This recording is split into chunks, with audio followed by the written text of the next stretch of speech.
Hello बच्चों, कैसे हो सभी। फिर से स्वागत है आपका आपके अपने यूट्यूब चैनल एक्सपर्ट एकेडमी पर। और यहाँ पे आज हम डिस्कशन करने वाले हैं जो आरबीएससी बोर्ड है, आरबीएससी बोर्ड, उसके 10th क्लास के कुछ महत्वपूर्ण एमसीक्यू मैं यहाँ पे लेकर आ चुका हूँ। टोटल हम यहाँ पे 100 एमसीक्यू लेकर आए हैं और मैक्सिमम चांस है कि यहाँ से ही आपके एग्ज़ाम में आपको एमसीक्यू देखने को मिले।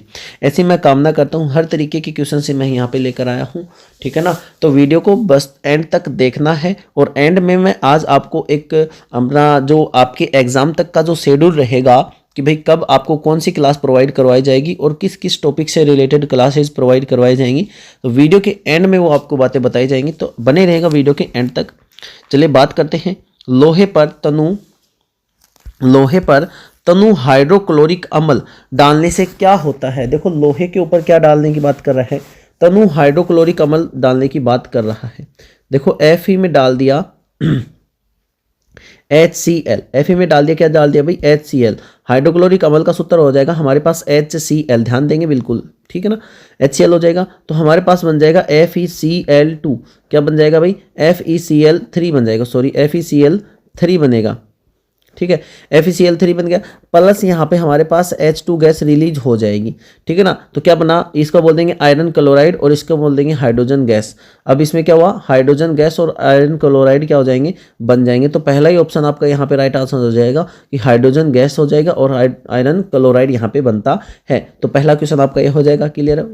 चलिए आगे बात करते हैं। Fe2O3 plus Al2O3 plus Fe ऊपर दी गई अभिक्रिया किस प्रकार की अभिक्रिया है। तो देखो ध्यान से, यहाँ पे आयरन जो है, एल्यूमिनियम जो था वो आयरन से ज़्यादा रिएक्टिव था। तो एल्यूमिनियम ने क्या किया, आयरन को उसकी जगह से डिस्प्लेस कर दिया और वहाँ पे खुद आ गया।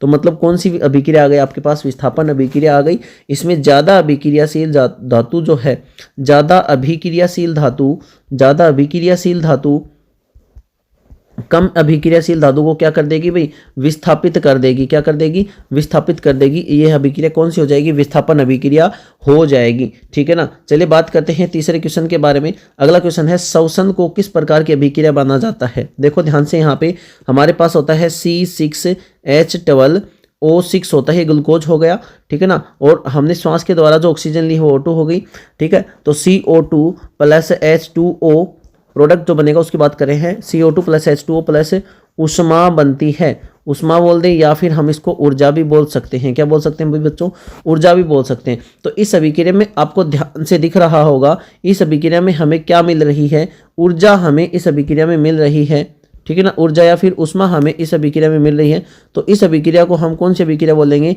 उष्मा क्षेपी अभिक्रिया बोलेंगे। मतलब वह अभिक्रिया जिसमें उष्मा का क्या होता है, उत्सर्जन होता है, उस अभिक्रिया को उष्मा क्षेपी अभिक्रिया कहते हैं। और जिसमें उष्मा का क्या होता है, अवशोषण होता है। क्या होता है भाई, अवशोषण होता है। उस अभिक्रिया को हम कौन सी अभिक्रिया बोलते हैं, उष्माशोषी अभिक्रिया बोलते हैं। संयोजन अभिक्रिया हम किसको कहेंगे, वह अभिक्रिया में जिसमें दो अभिकारक मिलकर क्या बनाते हैं, एक एकल उत्पाद का निर्माण कर देते हैं, वह अभिक्रिया हो जाएगी आपकी संयोजन। और अपचयन की बात करेंगे तो इसमें ऑक्सीजन की क्या होती है, ऑक्सीजन की क्या होती है भाई, कमी होती है। ऑक्सीजन की कमी होती है, उसको हम अपचयन अभिक्रिया बोल देंगे। चलिए आगे बात करते हैं। चिप्स की थैली में उपचयन ऑक्सीडेशन को रोकने के लिए कौन सी गैस भरी जाती है। तो ये हमने पढ़ा है, विकृत गंधिता से बचाने के लिए हम उसमें नाइट्रोजन गैस भरते हैं, ठीक है ना। क्यों, क्योंकि विकृत गंधित हो जाते हैं पदार्थ, जब ऑक्सीजन के संपर्क में आते हैं तो वो ऑक्सीकृत हो जाते हैं। क्या हो जाते हैं भाई, ऑक्सीकृत हो जाते हैं। इसलिए उनको ऐसे एनवायरनमेंट में रखा जाता है जिसके कारण वो ऑक्सीजन के संपर्क में न आ सके। दीवारों पर सफ़ेदी करने के बाद चमक किसके कारण आती है, ये आती है कैल्शियम कार्बोनेट के कारण। किसके कारण आती है भाई, कैल्शियम कार्बोनेट के कारण। क्यों, क्योंकि जब बिना बुझे हुए चूने, कैल्शियम ऑक्साइड, बिना बुझा हुआ चूना, इसको किस में मिला दिया जाता है, वाटर में मिला दिया जाता है। तो हमारे पास बनता है CaOH का होल ट्वाइस, मतलब इसको बोलते हैं बुझा हुआ चूना। क्या बोलते हैं भाई, बुझा हुआ चूना। तो यहाँ पे ध्यान दो ध्यान से, इसको जब बुझे हुए चूने को हम CaOH का होल ट्वाइस इसको जब हम दीवारों पर लगा देते हैं तो वायुमंडलीय कार्बन डाइऑक्साइड के साथ यह अभिक्रिया कर लेता है। अभिक्रिया करने के पश्चात CO3 बन जाता है, CaCO3 बन जाता है, प्लस H2O, थोड़ी बहुत नमी होती है वो वायुमंडल में उत्सर्जित हो जाती है। बचेगा हमारे पास कैल्शियम कार्बोनेट। क्या बचेगा भैया, क्या बनेगा, कैल्शियम कार्बोनेट यहाँ पे हमारे पास बन जाएगा, जो क्या करता है, जिसके कारण दीवारों के ऊपर चमक आती है। तो यहाँ पे राइट आंसर हो जाएगा हमारा कैल्शियम कार्बोनेट, CaCO3। चलिए आगे बात करते हैं।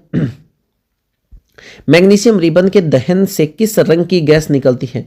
मैग्नीशियम रिबन का दहन किया जाता है, Mg प्लस O2 हमारे पास बनेगा MgO, मैग्नीशियम ऑक्साइड, ठीक है ना, मैग्नीशियम ऑक्साइड।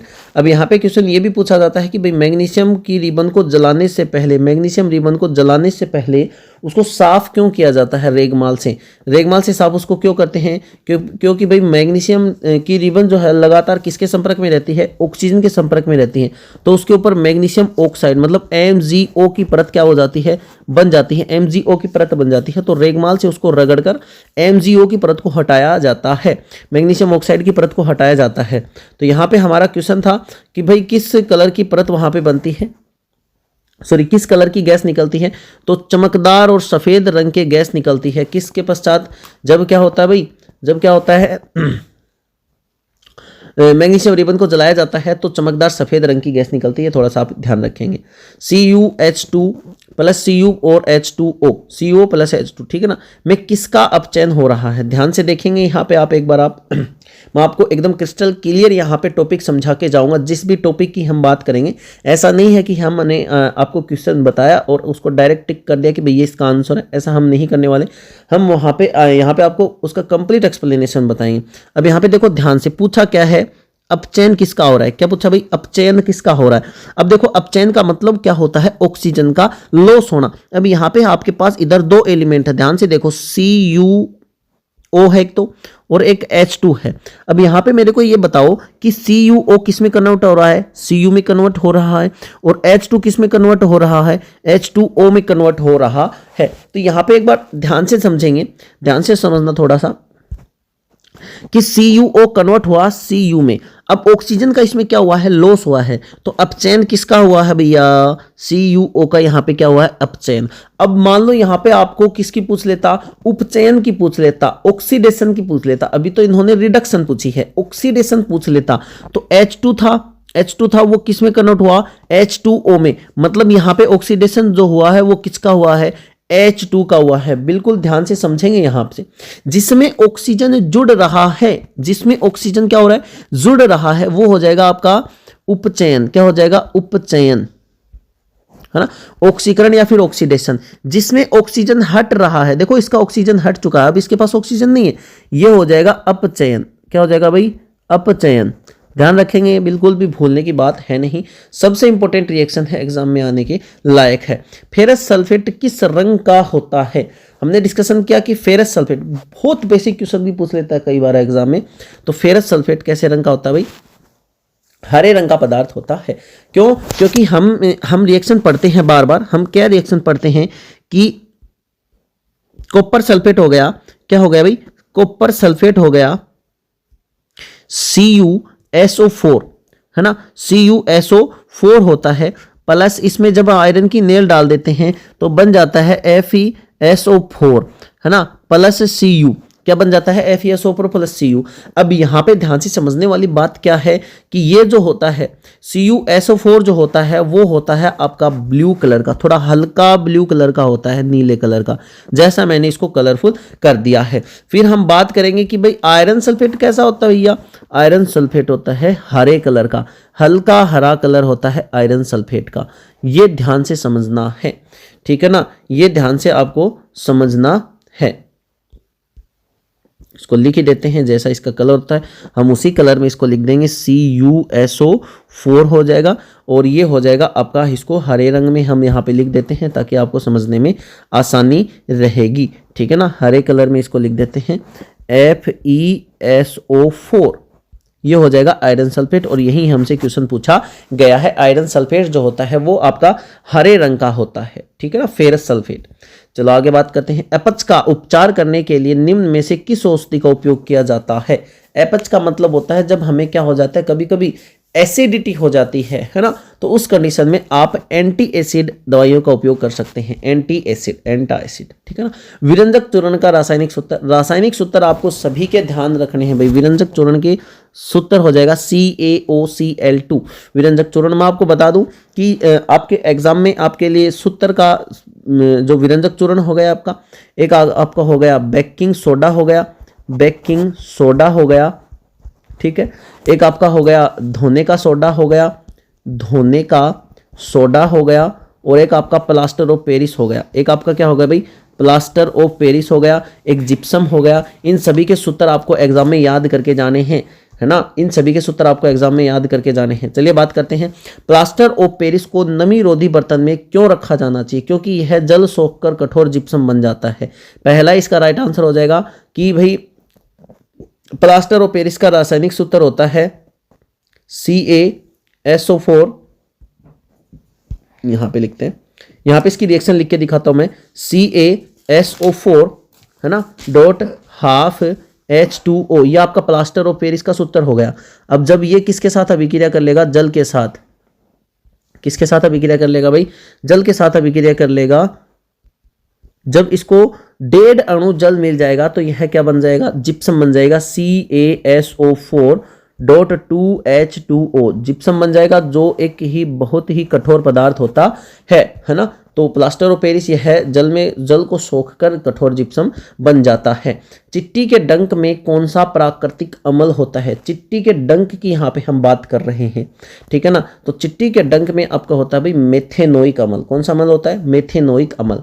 शुद्ध जल का पीएच कितना होता है? बेसिकली याद रखेंगे 7 होता है। पीएच का मान जो है वो आप ध्यान रखेंगे कि पीएच जो होता है हमारे पास एक पीएच स्केल होता है, बीच में बिल्कुल इसके सेंटर की अगर हम बात करें तो यहाँ पे होता है हमारे पास शुद्ध जल 7 इसका पीएच होता है ना। अगर इधर की तरफ आते जाएंगे तो हमारे पास आता जाएगा कौन भाई, एसिड आता जाएगा। कौन आता जाएगा भाई? एसिड आता जाएगा। क्या आता जाएगा? एसिड आता जाएगा। और जैसे जैसे मान इसका बढ़ता जाएगा, जैसे जैसे मान इसका बढ़ता जाएगा तब हमारे पास क्या बनता जाएगा भाई, बेस बनता जाएगा, ठीक है ना, बेस बनता जाएगा। चलिए आगे बात करते हैं, टमाटर में कौन सा अम्ल पाया जाता है? क्वेश्चन क्या हो जाएगा भाई, टमाटर में कौन सा अम्ल पाया जाता है? तो टमाटर में ऑक्सेलिक अम्ल पाया जाता है। कौन सा अम्ल? ऑक्सेलिक। मिल्क ऑफ मैग्नीशिया का उपयोग किस में होता है? एंटी एसिड में। जो अभी अभी हमने पढ़ा था कि कभी कभी क्या हो जाती है, एपच हो जाती है, तो किसका उपयोग करते हैं? मिल्क ऑफ मैग्नीशिया का उपयोग यहाँ पे हम कर सकते हैं एंटी एसिड के रूप में या क्षारक के रूप में, ठीक है ना। आगे बात करते हैं, धावन सोडा का रासायनिक सूत्र क्या हो जाएगा भाई? Na2CO3 10H2O। ये आपके पास धावन सोडा का सूत्र हो जाएगा। और ये जो सूत्र है आपके पास बेकिंग सोडा का सूत्र है। किसका सूत्र है भाई? बेकिंग सोडा का सूत्र है NaHCO3, ठीक है ना, NaHCO3। इसको सोडियम बाइकार्बोनेट भी बोल सकते हैं। क्या बोलेंगे भाई? Sodium bicarbonate. और इसको क्या बोलेंगे? Sodium carbonate. ध्यान से देख लेना, ठीक है ना। तो धावन सोडा का सूत्र आपके पास क्या हो जाएगा? Na2CO3 10H2O। और बेकिंग सोडा का NaHCO3, ठीक है। और ये आपके पास हो जाएगा विरंजक चूर्ण का। ये जो सूत्र है आपके पास ये हो जाएगा विरंजक चूर्ण का। ये फिर से बता देता हूं, विरंजक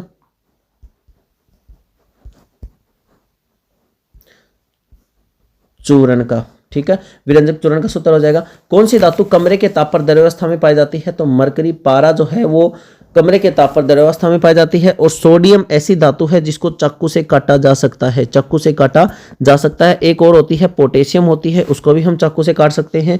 और सोडियम का हमारे पास सिंबल होता है Na। मैग्नीशियम हो जाएगा Mg। और तांबा हो जाएगा आपके पास Cu। ध्यान रखेंगे, ठीक है। चलिए आगे बात करें, सबसे अधिक अघातवर्धक धातु कौन सी होती है? सबसे अधिक अघातवर्धक की अगर हम बात यहाँ पे करें तो सबसे अधिक अघातवर्धक धातु आपके पास क्या होती है भाई? सोना होती है। हम उसको जितना चाहें उतना बारीक कर सकते हैं। एक्वा रेजिया अमलराज क्या होता है? तो एक्वा रेजिया देखना यहाँ पे ध्यान से कि एक्वा रेजिया भाई किस किस का मिश्रण होता है। पहले तो आपको ये ध्यान में रखना है कि वह HNO3 ठीक है, नाइट्रिक अम्ल, और दूसरा आ जाएगा आपके पास HCl हाइड्रोजन क्लोराइड। दोनों का मिश्रण क्या होता है? एक्वारेजिया होता है। और अब इसमें भी किसका कितना मिश्रण होता है ये ध्यान से आप देखेंगे तो ऑप्शन नंबर यहाँ पे भी आपका राइट आंसर होगा कि 3 भाग तो HCl होता है और 1 भाग उसमें HNO3 होता है। मतलब दोनों का अगर आपसे अनुपात पूछ लिया जाए कि ये कहे कि भाई HNO3 अनुपात अनुपात HCl क्या होगा, HNO3 अनुपात HCl तो 1:3, और HCl अनुपात HNO3 पूछ ले तो 3:1। वेरी गुड, ध्यान से रखेंगे भाई। तो अगला हमारा क्वेश्चन है कि पीतल जो है किस किस की मिश्र धातु है। तो पीतल यहाँ पे हो जाएगी हमारे पास कॉपर प्लस जिंक की मिश्र धातु है कॉपर। सक्रियता श्रेणी में सबसे अधिक अभिक्रियाशील धातु कौन सी होती है, पोटेशियम जो है वो सबसे अधिक अभिक्रियाशील धातु होती है। धातुओं को पतले तार में खींचने की गुण को क्या कहते हैं, तन्यता कहते हैं तार के रूप में। और अघातवर्धन्यता का मतलब होता है एक प्लेट के रूप में, एक प्लेट या कह देंगे हम सीट के रूप में कन्वर्ट करना जो होता है वो अघातवर्धक कहलाता है। कौन सी अधातु चमकदार होती है, कौन सी अधातु जो होती है वो चमकदार होती है, तो इसमें ध्यान रखेंगे आयोडीन जो होती है वो चमकदार होती है। और कौन सी अधातु द्रव्य होती है भाई, ये भी बताओ कौन सी अधातु द्रव्य होती है, वो कौन सी होती है, ब्रोमीन होती है। कौन सी होती है, ब्रोमीन होती है। और कौन सी अधातु, कौन सी अधातु वो जो है वो चालकता का गुण दर्शाती है, तो ग्रेफाइट जो होती है, ग्रेफाइट एक अधातु है लेकिन फिर भी यह चालकता का गुण दर्शाती है। कौन सी अधातु कठोर होती है, कौन सी अधातु कठोर होती है, कौन सी होती है भाई, हीरा जो है वो सबसे कठोर पदार्थ माना जाता है पृथ्वी के ऊपर उपस्थित। लेकिन जनरली हम क्या पढ़ते हैं कि धातुएं जो होती हैं वो कठोर होती हैं, लेकिन हीरा जो है वो कठोरता के मामले में सभी धातुओं को भी पीछे छोड़ देता है, लेकिन ये है क्या एक्चुअल में, अधातु है। ठीक है ना, तो बिल्कुल ध्यान से समझेंगे इसको। स्टेनलेस स्टील, स्टेनलेस स्टील में लोहे के साथ किन किन तत्वों को मिलाया जाता है। स्टेनलेस स्टील में लोहे के साथ, ध्यान देना यहाँ पे, स्टेनलेस स्टील में होता है Fe plus nickel plus chromium, nickel plus chromium. तो यहाँ पे हमसे पूछा कि आयरन के साथ क्या क्या मिलाया जाता है, तो आयरन के साथ निकल और क्रोमियम को मिलाया जाता है।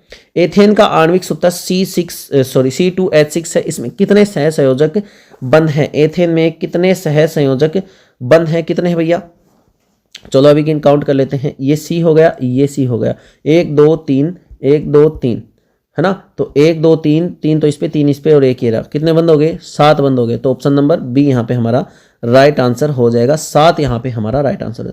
ब्यूटेनोन का प्रकार्यात्मक समूह है क्या है। अब ब्यूटेनोन में आपको देखने से ही दिख रहा है, क्या दिख रहा है भाई, ब्यूटेनोन में यूज कर रहा है ये किसका, कीटोन का। देखो नोन जो है इसके लास्ट में लगा हुआ है ओन, क्या लगा हुआ है, ओन। ओन किसके लिए लगता है, कीटोन के लिए। किसके लिए लगता है भाई, कीटोन के लिए। और कीटोन का प्रकार्यात्मक समूह होता है हमारे पास बन C डबल बॉन्ड O, ठीक है ना।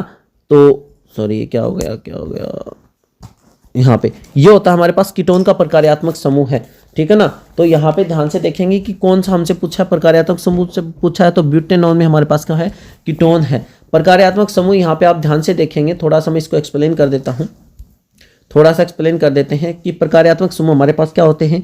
एक होता है हमारे पास कार्बोक्सिलिक अम्ल, कार्बोक्सिलिक अम्ल, कार्बोक्सिलिक अम्ल, ठीक है। एक होता है हमारे पास एल्कोहल, ठीक है। एक होता है हमारे पास कीटोन, एक होता है हमारे पास एल्डिहाइड,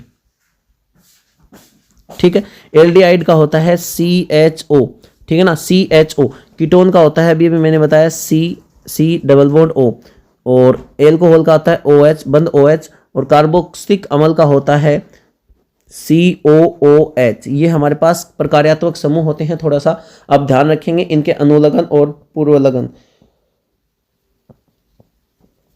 इसका जो कार्बोक्सिलिक अम्ल है इसका अनुलग्न होता है ओइक अम्ल, एल्कोहल का होता है ओल, कीटोन का होता है ओन, एल्डिहाइड का होता है एल, ठीक है ना, ये ध्यान रखेंगे आप। तो ब्यूटेनोन में प्रकार्यात्मक समूह कौन सा उपयोग किया गया भाई, कीटोन का उपयोग किया गया है। ब्यूटेनोन में कीटोन का उपयोग किया गया है। चलिए आगे बात करते हैं। साबुन के अणु में साबुन के अणु में होता है, साबुन के अणु में क्या होता है भाई, जलरागी शीर्ष, जलविरागी पुंज, जलविरागी शीर्ष और जलविरागी पुंज। तो साबुन के अणु में जलरागी तो शीर्ष होता है और जलविरागी पुंज होता है, तो ऑप्शन नंबर ए यहां पे हमारा राइट आंसर हो जाएगा। कार्बन का कौन सा अपरूप विद्युत का सुचालक होता है, अभी भी मैंने बताया आपको ग्रेफाइट जो होता है वो विद्युत का सुचालक होता है। सिरका में कितने प्रतिशत एसिटिक अम्ल होता है, सिरका में कितने प्रतिशत एसिटिक अम्ल होता है, तो 5 से 8% एसिटिक अम्ल होता है। एथीन का सूत्र देखो, मेथ के लिए ध्यान से देखें यहाँ पे आप, मेथ के लिए 1 कार्बन होता है, एथ के लिए 2 कार्बन होता है, प्रोप के लिए 3 कार्बन होता है, ब्यूट के लिए 4 कार्बन होता है, पेंट के लिए 5 कार्बन होता है, और हेक्स के लिए 6 कार्बन होते हैं। मेथ, एथ, प्रोप, ब्यूट, पेंट, हेक्स, ठीक है ना। अब यहाँ पे हम पढ़ते हैं कि हमारे पास 3 बॉन्ड होते हैं, 3 प्रकार के बॉन्ड होते हैं। सिंगल बॉन्ड होता है, एक तो क्या होता है भाई, सिंगल बॉन्ड होता है, एक होता है डबल बॉन्ड होता है, एक होता है ट्रिपल बॉन्ड होता है, ठीक है। इसके लिए हम सूत्र पढ़ते हैं CnH2n+2, इसके लिए हम सूत्र पढ़ते हैं CnH2n, इसके लिए हम सूत्र पढ़ते हैं CnH2n-2। अब ध्यान से यहाँ पे देखेंगे कि ये जो सिंगल बॉन्ड है यहाँ पे मैं लिख देता हूँ, सिंगल बॉन्ड में आप लगाते हो एन का उपयोग करते हो, सिंगल बॉन्ड में आप एन का उपयोग करते हो, डबल बॉन्ड में आप इन का उपयोग करते हो। भाई किसका उपयोग करना है, इन का उपयोग करना है, और ट्रिपल बॉन्ड में आइन का उपयोग करना है। किसका उपयोग करना है भाई, एन इन आइन, ठीक है। चलो, तो यहाँ पे आपके पास क्या पूछा है, एथीन। एथीन का मतलब आपको दिख रहा होगा कार्बन कितने यूज करने हैं, 2। अब 2 कार्बन दे रखे 3 में, अब ये इन उपयोग कर रहा है तो इसका जस्ट डबल देख लो, और ऑप्शन नंबर यहाँ पे बी आपका राइट आंसर हो जाएगा। ऑप्शन नंबर बी यहाँ पे आपका राइट। चलिए बात करते हैं कार्बन की संयोजकता कितनी होती है। कार्बन की संयोजकता 4 होती है, बिल्कुल पढ़ा होगा आपने। हाइड्रोजनीकरण में किस उत्प्रेरक का उपयोग किया जाता है, तो निकल और प्लेडियम उत्प्रेरक का उपयोग किया जाता है। मोस्ट इंपोर्टेंट क्वेश्चन है, ध्यान से इसको समझ लेना भाई सभी बच्चे। चलिए आप बायोलॉजी के क्वेश्चंस पढ़ते हैं, हमने केमिस्ट्री के कुछ मोस्ट इंपोर्टेंट 32 MCQ मैंने आपको यहाँ पे करवा दिए। पादप में जाइलम किसके लिए उत्तरदायी होता है, तो पादप में जाइलम जल के वहन के लिए उत्तरदायी होता है। किसके वहन के लिए भाई, जल के वहन के लिए जाइलम उत्तरदायी होता है, जल के वहन के लिए। और भोजन की बात करें तो इसके लिए होता है फ्लोएम, क्या होता है, फ्लोएम उत्तरदायी होता है। चलिए आगे बात करते हैं। स्वपोषी पोषण के लिए आवश्यक है CO2 तथा जल, क्लोरोफिल, सूर्य का प्रकाश और उपरोक्त सभी। सारी की सारी चीजें प्रकाश संश्लेषण में आवश्यक होती हैं, और प्रकाश संश्लेषण के द्वारा ही स्वपोषी पोषण किया जाता है, ठीक है ना। पायरुवेट का विखंडन CO2 जल और ऊर्जा देता है, यह क्रिया कहाँ पे होती है, देखो CO2 जल तथा ऊर्जा देते हैं, यह प्रक्रिया माइटोकॉन्ड्रिया में होती है। कहाँ पे होती है भाई, माइटोकॉन्ड्रिया में। ध्यान से देखेंगे, अभी मैं यहाँ पे आपको थोड़ा सा इसका एक्सप्लेनेशन समझाने वाला हूँ, देखो ध्यान से, ये इंपॉर्टेंट था इसलिए मैं यहाँ पे आपके लिए स्लाइड लेकर आ चुका हूँ। ऑक्सीजन की उपस्थिति में देखो ग्लूकोज का विखंडन जो होता है वो कोशिका द्रव्य में होता है। किसमें होता है भाई, कोशिका द्रव्य में होता है। किसमें, कोशिका द्रव्य में होता है, ठीक है। और कोशिका द्रव्य से वह बदल जाता है किसमें भाई, पाइरूवेट में। किसमें बदल जाता है, पाइरूवेट में। अब पाइरूवेट क्या होता है, तीन जो है वायु के कण है, मतलब 3 ऑक्सीजन के अणु वाले प्लस ऊर्जा के रूप में पाइरूवेट में बदल जाता है। अब पाइरूवेट से 3 प्रकार से इसका जो विखंडन होता है, 2 हो गए ऑक्सीजन के अभाव में, है ना, एक में ऑक्सीजन की कमी होती है और एक में ऑक्सीजन बिल्कुल ही अनुपस्थित होता है, और एक में ऑक्सीजन उपस्थित होता है। देखो तीनों कंडीशंस में यहाँ पे आपके सामने पेश कर दे रहा हूँ। पहली कंडीशन आपके सामने ऑक्सीजन की उपस्थिति, दूसरी कंडीशन आपके सामने ऑक्सीजन का अभाव, और तीसरी कंडीशन है ऑक्सीजन की अनुपस्थिति। ध्यान से समझेंगे कि जब ऑक्सीजन की क्या होती है बच्चों, ऑक्सीजन की जब अनुपस्थिति होती है, देखो ऑक्सीजन की जब अनुपस्थिति होती है उस कंडीशन में ethanol plus carbon dioxide plus ऊर्जा बनते हैं, और 2 कार्बन अणु वाला ऊर्जा बनता है, और यह अभिक्रिया ईस्ट में होती है। ध्यान से समझेंगे एक एक पॉइंट को, यह अभिक्रिया कहां पे होती है, देखने को मिलती है भाई, ईस्ट में देखने को मिलती है। अगला हम पढ़ते हैं कि इस अभिक्रिया के दौरान जब दूसरी नंबर की पढ़ते हैं ऑक्सीजन के अभाव में, तो इसमें बनता है लैक्टिक एसिड प्लस ऊर्जा प्लस कार्बन अणु, लैक्टिक एसिड प्लस ऊर्जा प्लस कार्बन का अणु। अब यह अभिक्रिया कहां पे देखने को मिलती है, यह भी हम समझेंगे। यह अभिक्रिया कहां पे देखने को मिलती है, यह अभिक्रिया लैक्टिक एसिड प्लस ऊर्जा प्लस 3 कार्बन अणु कहाँ पे होगी आपकी, हमारी पेशी कोशिकाओं में। कहाँ पे होती है भाई बच्चों, हमारी पेशी कोशिकाओं में यह अभिक्रिया आपको देखने को मिलती है।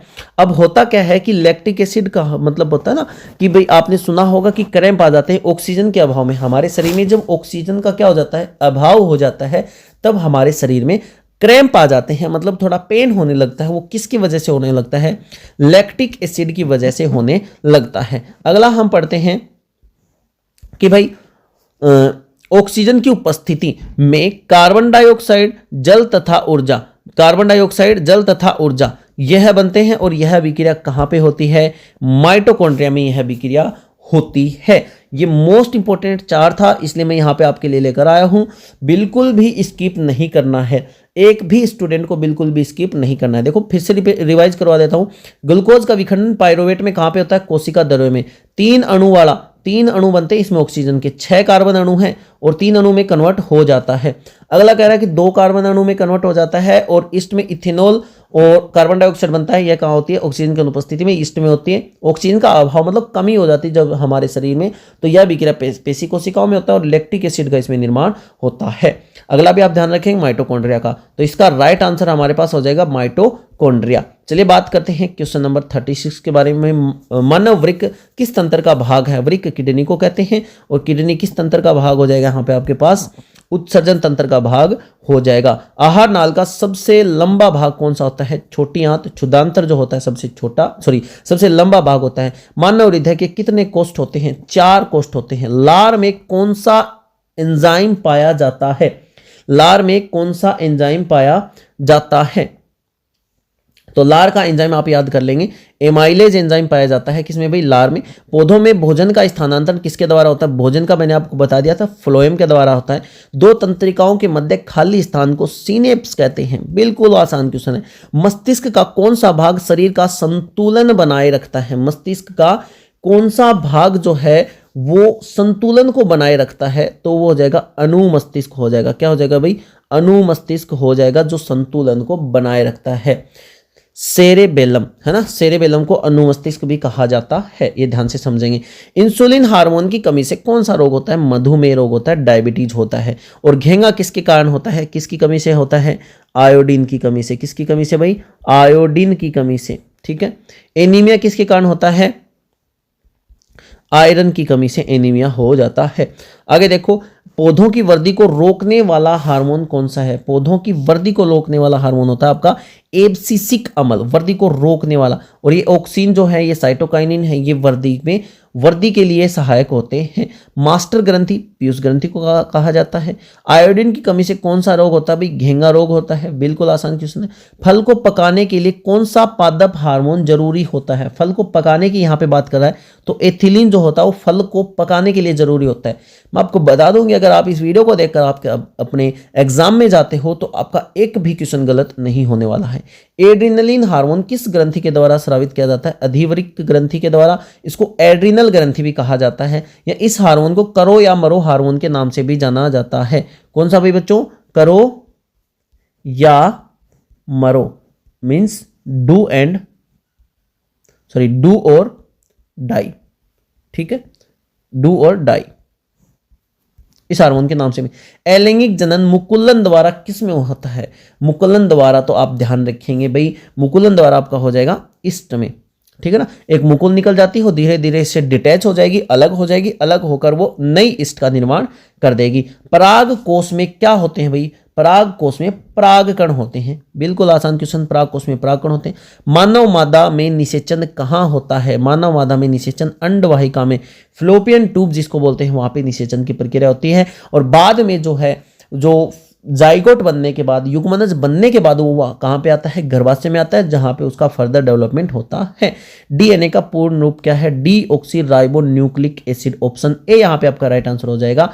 पुष्प का नर जनन अंग क्या है, पुष्प का नर जनन अंग हो जाएगा आपके पास पुंकेसर। क्या हो जाएगा भाई, पुंकेसर। अमीबा में जनन की विधि क्या है, अमीबा में जनन की विधि विखंडन की विधि द्वारा जनन करता है। हाइड्रा में जनन की विधि, हाइड्रा में जनन की विधि क्या है, यह हमसे पूछ रहा है। तो भाई मुकुलन द्वारा ही हाइड्रा में जनन होता है।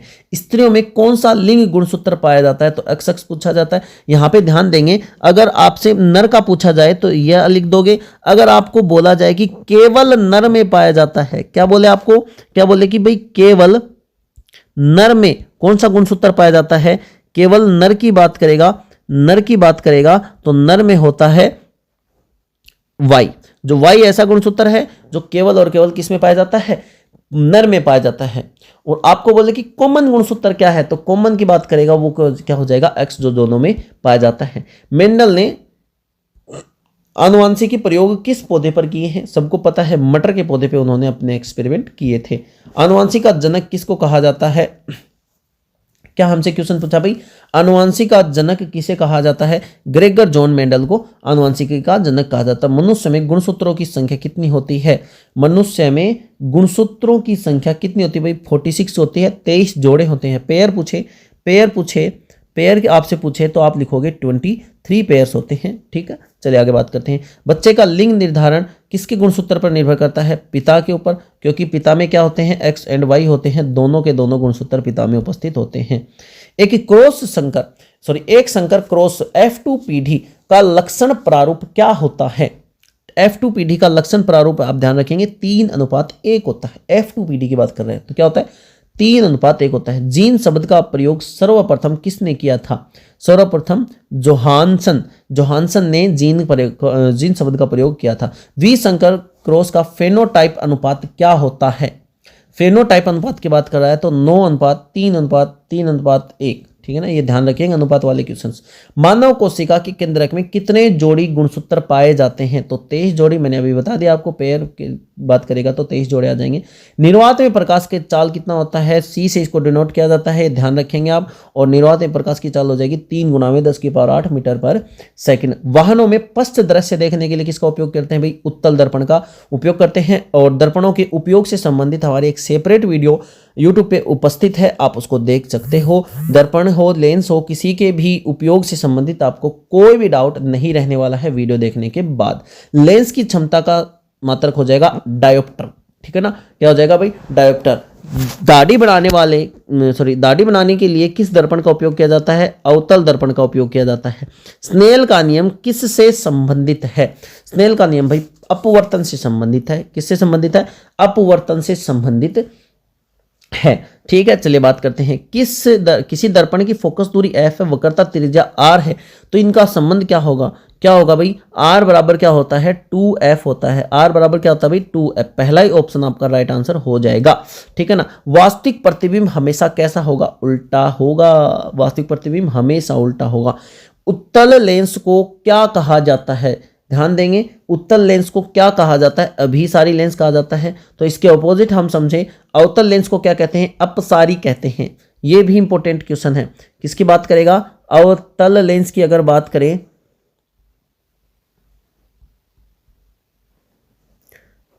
अवतल लेंस की अगर बात करें तो इसको क्या कह देंगे, अपसारी। क्या कह देंगे भाई, अपसारी कह देंगे, ये ध्यान रखेंगे। मानव नेत्र में प्रतिबिंब कहाँ बनता है, मानव नेत्र में प्रतिबिंब रेटिना के ऊपर बनता है, जिसको दृष्टिपटल के नाम से भी जाना जाता है।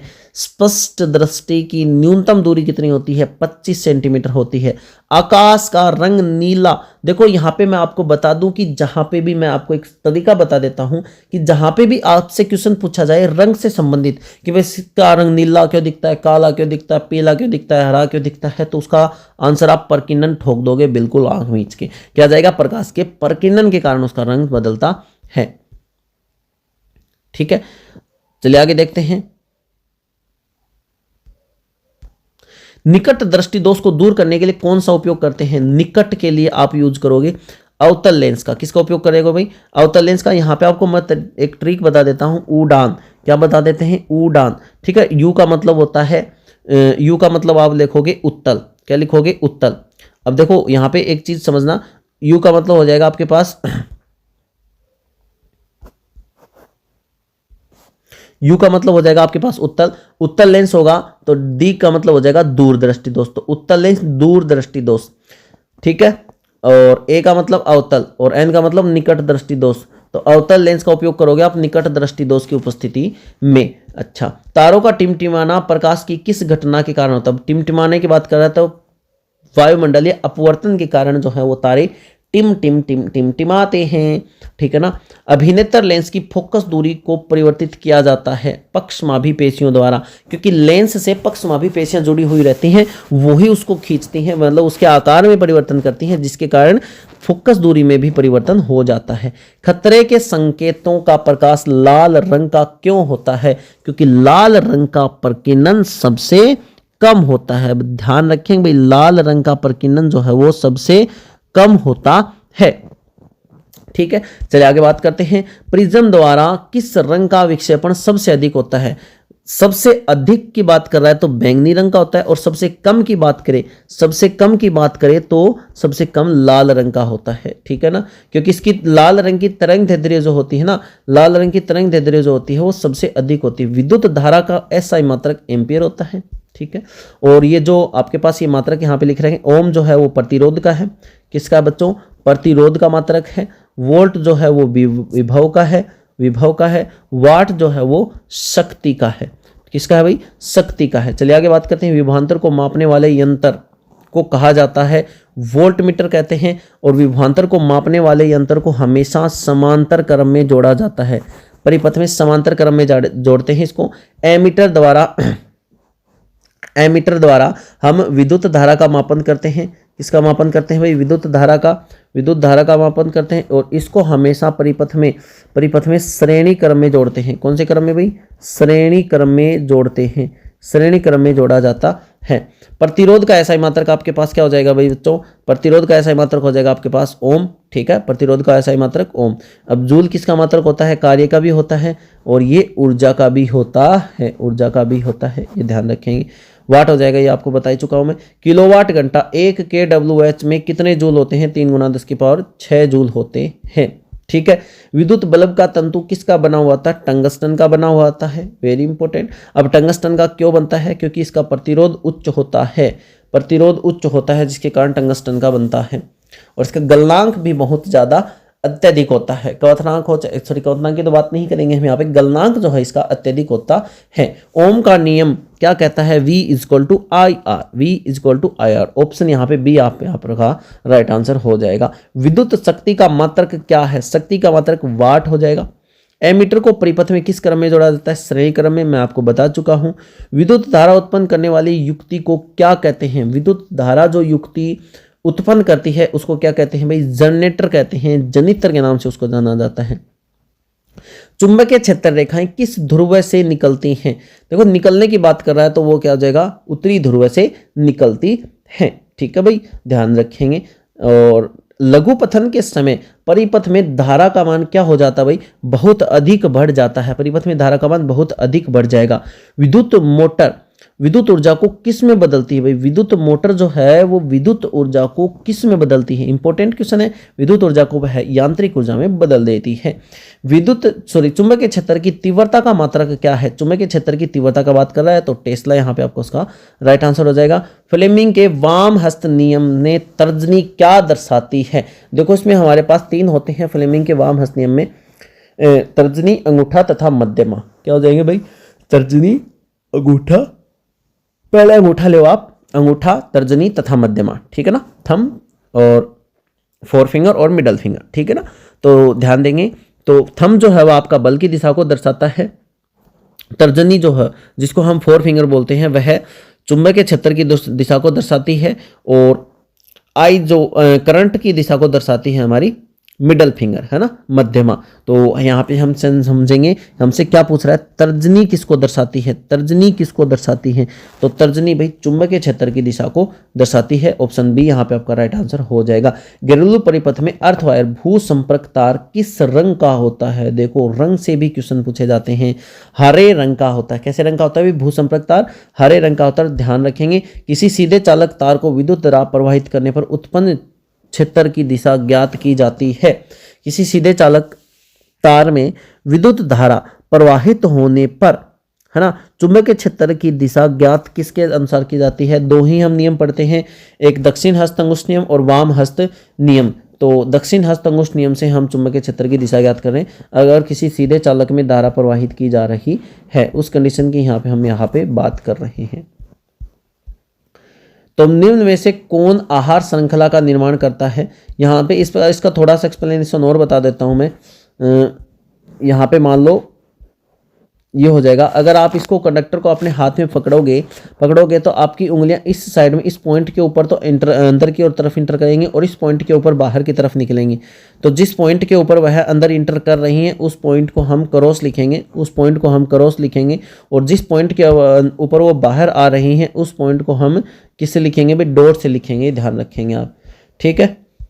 निम्न में से कौन आहार श्रृंखला का निर्माण करते हैं? घास, गेहूं, आम, घास, बकरी, मानव, क्या बोला भाई? घास, बकरी और मानव, बकरी, गाय, हाथी, घास, मछली, बकरी। तो इनमें से देखो जो बकरी है वो मछली को नहीं खाती, है ना। बकरी तो किसको खाएगी? घास को खाएगी। मछली किसको नहीं खा सकती? बकरी को नहीं खा सकती, है ना। यहाँ पे देखो घास को तो क्या खा लेगी? बकरी खा लेगी। और बकरी को कौन खा सकता है? मानव खा सकता है। यहाँ पे एक आहार श्रृंखला का निर्माण किया जा रहा है। ओजोन परत की क्षय के लिए मुख्य घटक आपके पास हो जाएगा क्लोरोफ्लोरोकार्बन, CFC। इसका फुल फॉर्म भी आप याद रखेंगे, ठीक है ना। और अम्लीय वर्षा का यहाँ पे आपसे मुख्य घटक पूछ ले तो अम्लीय वर्षा का मुख्य घटक हो जाएगा SO2। अम्लीय वर्षा का मुख्य घटक एक और होता है NO2, नाइट्रोजन डाइऑक्साइड और सल्फर डाइऑक्साइड। 99 नंबर का क्वेश्चन यहाँ पे आपके सामने पेश हो चुका है। बहुत ही जल्दी वीडियो की एंडिंग होने वाली है। तो अगला कह रहा है कि किसी परितंत्र में ऊर्जा का प्रवाह कैसा होता है? भाई एक दिशिक होता है, मतलब जाता है, वापस आने की कोई चांसेज नहीं है ना। आगे धीरे धीरे ऊर्जा का संचार होता रहता है। और ध्यान रखना, एक पोषी स्तर के बाद अगले पोषी स्तर में ओनली 10% ऊर्जा का ही ट्रांसफर होता है। ओजोन परत पर सूर्य किन हानिकारक विकिरणों से हमारी रक्षा करती है? ओजोन परत किससे रक्षा करती है भाई? पैराबैंगनी विकिरणों से हमारी सुरक्षा करती है। तो ये थे हमारे आज के इंपॉर्टेंट 100 क्वेश्चंस। आई होप आपको समझ में आए होंगे। और अगर आप साथ साथ टेस्ट भी लगा रहे थे तो 100 में से आपको कितने मार्क्स मिले वो मेरे को बताना। और आपको ऐसे ही मैं अगली वीडियो लेके आऊँगा फिल इन द ब्लैंक के ऊपर। फिल इन द ब्लैंक की बात करेंगे हम, most important fill in the blank वहाँ पे मैं डिस्कशन करने वाला हूँ। फिर हम वेरी शॉर्ट टाइप, फिर शॉर्ट टाइप और फिर लॉन्ग टाइप क्वेश्चंस का डिस्कशन करने वाले हैं। ध्यान रखना, लॉन्ग टाइप क्वेश्चंस की मैं आपको PDF प्रोवाइड करवाऊंगा, ओनली फॉर PDF प्रोवाइड करवाऊंगा। शॉर्ट टाइप की भी PDF प्रोवाइड करवाई जाएगी और वेरी शॉर्ट टाइप की भी PDF प्रोवाइड करवाई जाएगी, है ना। फिल इन द ब्लैंक और MCQ यहाँ पे मैंने आपको करवा दिए हैं। फिल इन द ब्लैंक भी हम जल्दी ही आपको प्रोवाइड कर देंगे, ठीक है ना। तो बिल्कुल भी आपको घबराना नहीं है। आपको मैथ के भी फुल कंटेंट, मतलब एग्जाम के बिल्कुल नज़दीक आप कैसे तैयारी कर सकते हो, क्या आपको रिवाइज करना चाहिए, ऐसा कंटेंट मैं आपको वहाँ पे मैथ का प्रोवाइड कर दूंगा, जिससे आपके एग्जाम के सारे इंपॉर्टेंट टॉपिक जो हैं उसी छोटी छोटी वीडियो में कवर हो जाएंगे, ठीक है ना। तो बने रहेगा इसी प्रकार इसी यूट्यूब चैनल पे। और अगर आपको इनकी PDF भी अगर आपको चाहिए, आपको PDF डाउनलोड कर सकते हैं, हमारे टेलीग्राम चैनल के ऊपर जा सकते हैं, आप विजिट कर सकते हैं। और एक्सपर्ट एकेडमी के नाम से वहाँ पे हमारा टेलीग्राम चैनल है, वहाँ पे आप जाओगे तो आपको सभी प्रकार की PDF मिल जाएंगी। Okay, thank you.